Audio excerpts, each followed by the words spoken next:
Download करें जनमत Haryana app.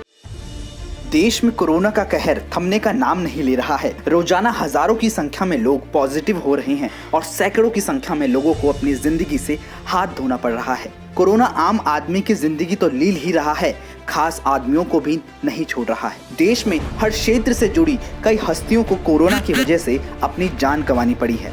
राजनीति के कई कद्दावर नेता एक के बाद एक दुनिया को अलविदा कह रहे हैं। ऐसे ही धुरंधर नेता और कांग्रेस के चाणक्य कहे जाने वाले अहमद पटेल अब हमारे बीच नहीं रहे। उन्होंने गुरुग्राम के मेदांता अस्पताल में अंतिम सांस ली। उनके निधन पर पीएम नरेंद्र मोदी, राहुल गांधी, भूपेंद्र सिंह हुड्डा सहित कई अन्य नेताओं ने शोक भी जताया। बुधवार सुबह अहमद पटेल के बेटे फैसल पटेल ने उनके निधन की ट्वीट करके जानकारी दी। गुजरात से आने वाले अहमद पटेल कांग्रेस पार्टी के चाणक्य माने जाते थे और पिछले करीब 3 दशक से कांग्रेस की धुरी इनके इर्द गिर्द ही घूमती दिखाई देती थी। अहमद पटेल लंबे वक्त से सोनिया गांधी के सियासी सलाहकार थे।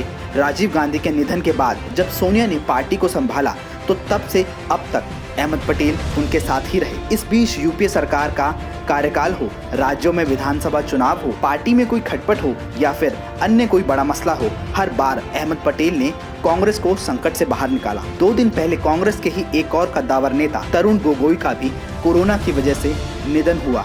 तरुण गोगोई 15 साल तक असम के मुख्यमंत्री रहे। असम से आतंकवाद की कमर तोड़ने का श्रेय तरुण गोगोई को ही जाता है। तरुण गोगोई ने इंदिरा गांधी, राजीव गांधी, सोनिया गांधी और अब राहुल गांधी के साथ काम किया। हर बार गांधी परिवार ने उन पर भरोसा व्यक्त किया। उड़ीसा के गवर्नर गणेशी लाल की पत्नी सुशीला देवी भी रविवार को कोरोना से अपनी जिंदगी की जंग हार गई।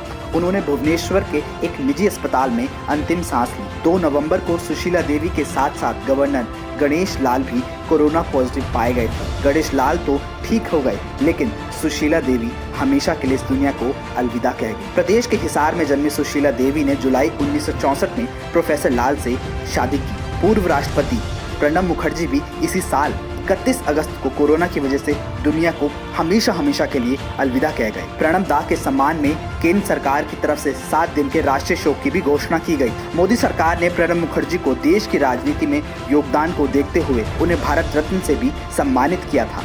30 नवंबर को थानेसर से विधायक सुभाष सुधा के बड़े भाई और समाज सेवी रमेश सुधा का भी कोरोना की वजह से निधन हो गया। उन्होंने दिल्ली के एक निजी अस्पताल में अंतिम सांस ली थी। कोरोना की वजह से हमारे कितने अजीज इस दुनिया से विदा हो गए। अब देखना ये है कि देश कब इस चाइनीज वायरस से मुक्त हो पाता है। ब्यूरो रिपोर्ट, जनमत हरियाणा। राजनीति के आगे, राजनीति के पीछे, हर हलचल को जानने के लिए हमारे YouTube चैनल जनमत हरियाणा को लाइक करें, सब्सक्राइब करें और अपडेट रहने के लिए बेल आइकन दबाना ना भूलें। देखते रहें जनमत हरियाणा, सच के अलावा कुछ भी नहीं।